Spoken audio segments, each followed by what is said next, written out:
Evolve your game and get a $100 bonus. Sign up now at TVG.com. One of the biggest obstacles a lot of people felt for California Chrome was shipping out of California for the first time. How was he as a traveler? Oh, he's great. You know, he has the right demeanor. Nothing bothers him. He's one of them horses that you can take. He stands right out here for 15 minutes and not move. Just looks. And he's a people's horse. You know, people don't understand. Like when we had 100 people over there at Churchill Downs giving him a bath. He was like a ham. He'd be curling up his nose, going like that. And I used to laugh. I said, man, he might have to be in the pictures, you know. He's changed my life a whole lot.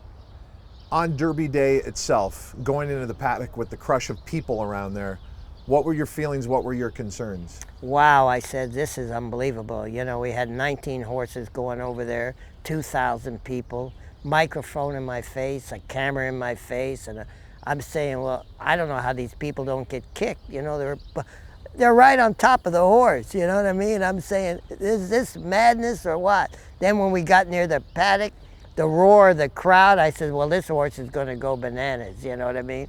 He just looked at him and said, wow, like, what is all this, you know? He was so cool going over there into the saddling paddock, and I was so proud of him, the way he handled it, you know. Victor Espinosa and what he's meant to the horse.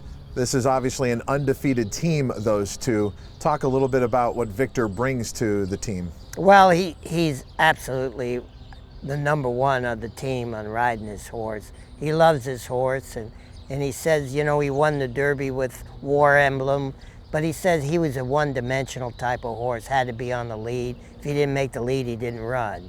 You know, this horse, he says, I don't have to do that. I can have a target. If there's no pace, he's going to be on the pace. And this is a horse that wins a lot of races when you can do that. You talked a lot about the trip that you wanted to see in the Kentucky Derby, and you said the first turn was real crucial. As you watched the race, what do you remember going into the first turn? Well, I felt really good when he broke clean and had that position. People don't realize that horse could have been on the lead very easily. And Victor told me he almost wanted to do that because he just wanted to have a clear path, nobody in his way.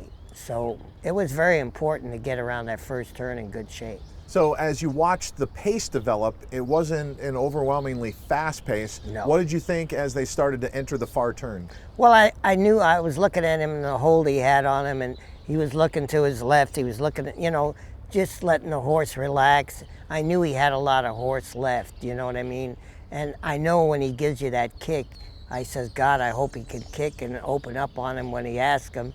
And when he opened up 5, turning for home, I said, wow, look at this horse go, you know. Gave me quite a thrill. California Chrome is pulling away. California Chrome into the final furlong. He's got a 5-length lead on his competition. It is California Chrome in front. California Chrome shines bright in the Kentucky Derby. I had 4 highway patrolmen after the race getting me to the winner's circle so I could see the horse. A lot of people have pointed to the time, at least the cynics have, of the Kentucky Derby, 1.25 miles in 2:03 and 3. How do you respond to those who say it wasn't a very impressive time? You know, you're always going to have a lot of knockers. They don't believe, you know, this horse in the Santa Anita Derby run the second fastest Derby that it was ever run. And you don't know how many good horses come out of the Santa Anita Derby. That was a tremendous race. And, you know, you can't go by buyers. I walked over on that track. There was a 2-hour delay between the dirt races, and I noticed it was deep. I was sinking down. I says, man, maybe it's from the heat. It got cuppy. Or else I got to thinking that maybe from they wanted a horse to come from behind and win this race, because it was a different track than it was earlier.